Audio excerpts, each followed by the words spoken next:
All right, we are back here on the GSMC Baseball Podcast, bringing you our third segment, which is going to be talking about a team I have not talked about much. I have actually had a segment on them in the past, which is interesting because they're kind of irrelevant, no offense, but yeah, so I'm going to be talking about the Miami Marlins and some recent news that have been going on with them. So yeah, let's get straight into it. So first topic I'll be talking about with them is their 0-7 start. Now, I think that it's pretty self-explanatory that an 0-7 start is pretty horrible. I don't really know if there's any silver lining to that.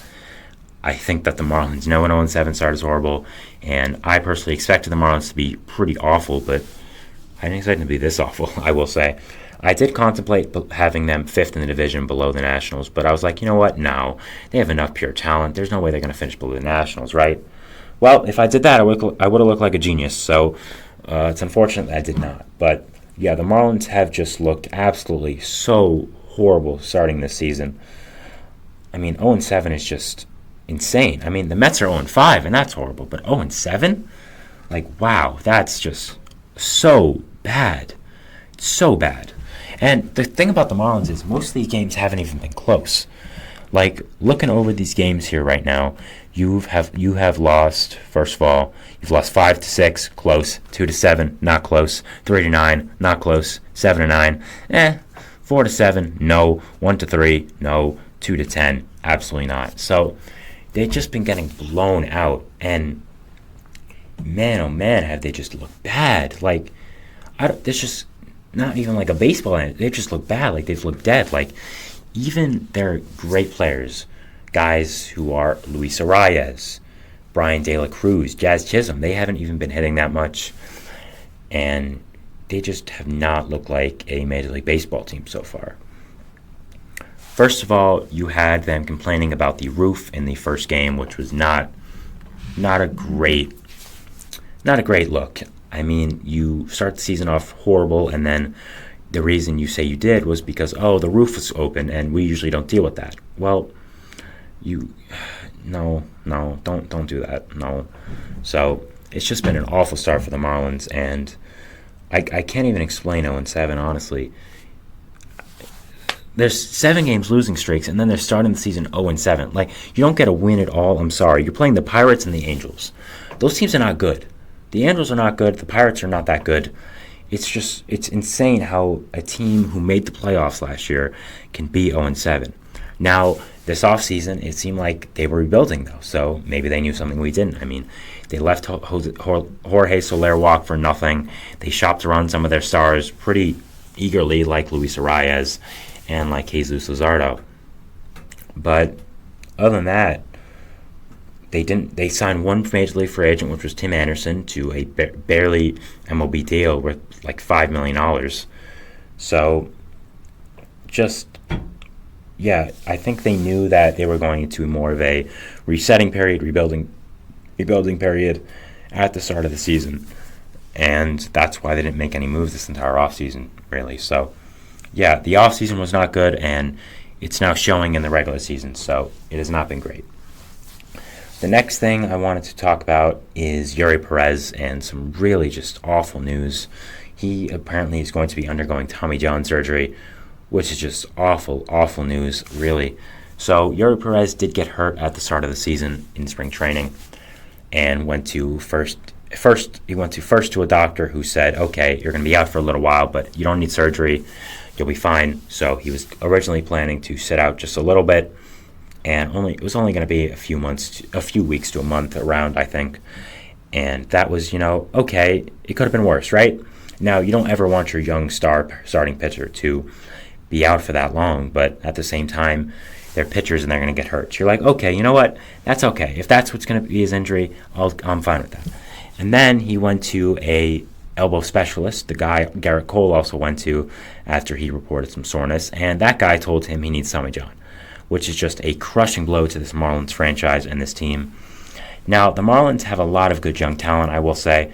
Jesus Luzardo, Jake Berger, kind of on the older side, but more of an experienced player, so I'll say he's younger. Jazz Chisholm also is a great young player, of course. Noble Mayer, Max Mayer. They have Braxton Garrett. So they have a lot of good young players. But Jesus Luzardo, Yuri Perez, in my opinion, is in a league of his own. I think Yuri Perez is a future absolute superstar. I love his pitches.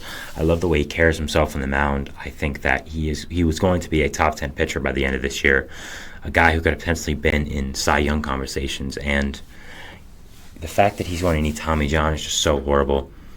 For a young pitcher like this at the start of your career, that really is not a great way to start. We've seen other pitchers have it at the start of their careers and come back no problem.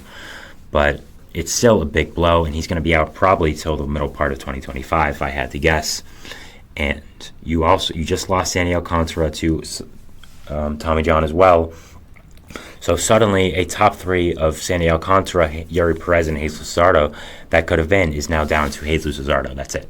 And Luzardo might not even be there, as we'll talk about in the next segment. So, yeah, it's just awful news that Perez is going to be out with Tommy John.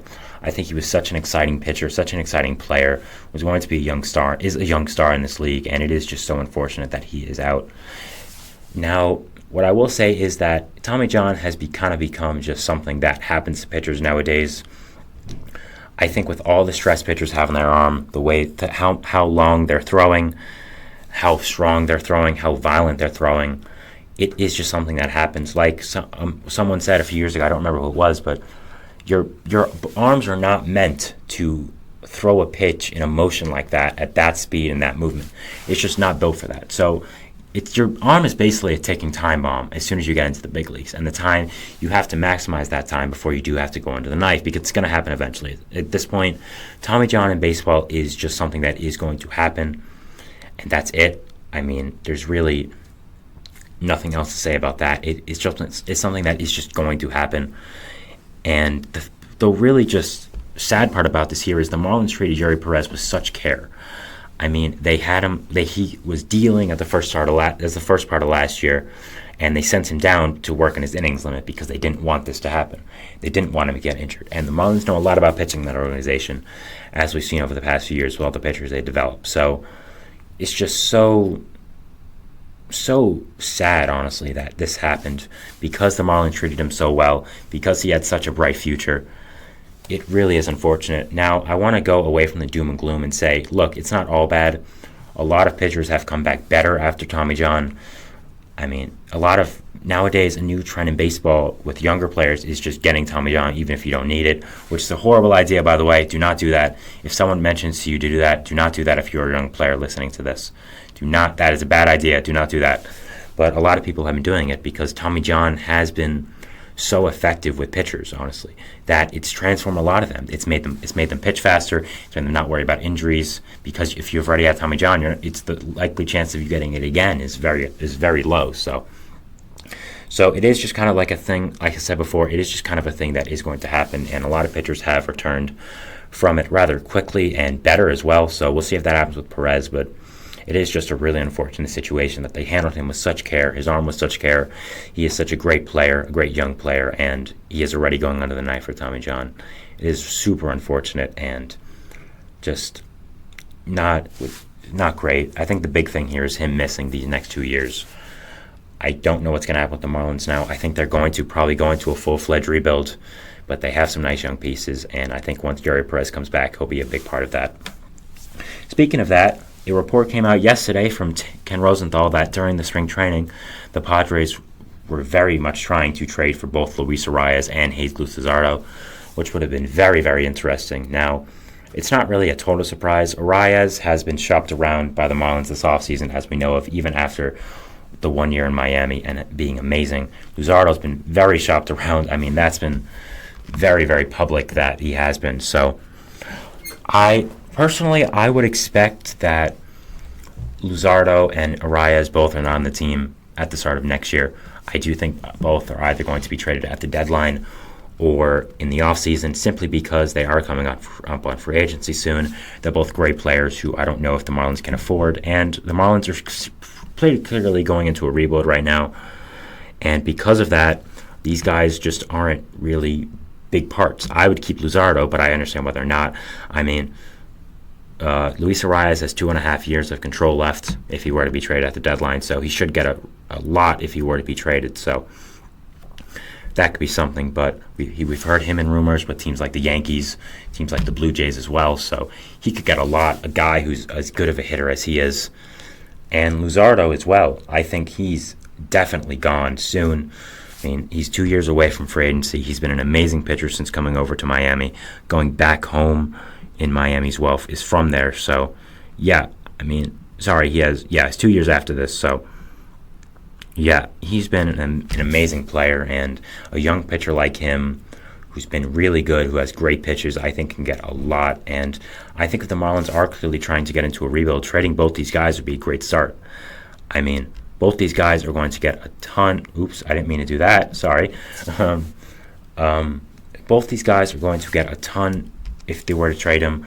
And it is interesting that the Padres tried trading for them. I don't know why they tried. I don't think it makes sense personally. I think Luzardo wouldn't make much sense as they just traded for Dylan Cease, and they have a ton of infield depth. Bogarts, Kim, Tatis, not Tatis, he's not shortstop anymore, sorry, Cronenworth and Machado, but I guess they still really wanted him. I think it would make sense for the Padres if they were to trade Ha-Seong Kim, because he is going to be a free agent next year, after this year, and maybe they don't think they can re-sign him, so they get Arias, they move Xander back to shortstop, and they trade Kim for a pitcher. I think that would make sense, but I don't really know why. That just kind of seems like taking a step backwards for no reason. So, yeah. So it's really interesting that the Marlins have very clearly shopped Luzardo and Arias around. Luzardo was also mentioned a lot in trade rumors this offseason with the Yankees mostly, Pirates as well. So it's going to be interesting to see what the Marlins do now. I mean, they've gone into a horrible start this season. They obviously are going into a rebuild, I think, pretty clearly now with the Perez and Alcantara injuries, with shopping around Luzardo and Arias. So it's going to be really interesting to watch this team and organization over the next few months or so, and seeing what direction they do go in, and seeing if they do ship out any players. So, yeah, that was my third segment here, talking about the Marlins. It's a little all over the place. I do apologize for that, but I still think there was some good info in there, and I think about them, it was good. And, Marlins are very interesting right now, which is not something you say a lot, and they are in the news. So, yeah, wanted to give my thoughts on them. We're going to our fourth and final segment here now, which is going to be talking about the A's, potentially the A's' future move to Sacramento as they prepare for Las Vegas. So, yeah, we'll be talking about that, and we'll see you after the break. Thanks, and bye.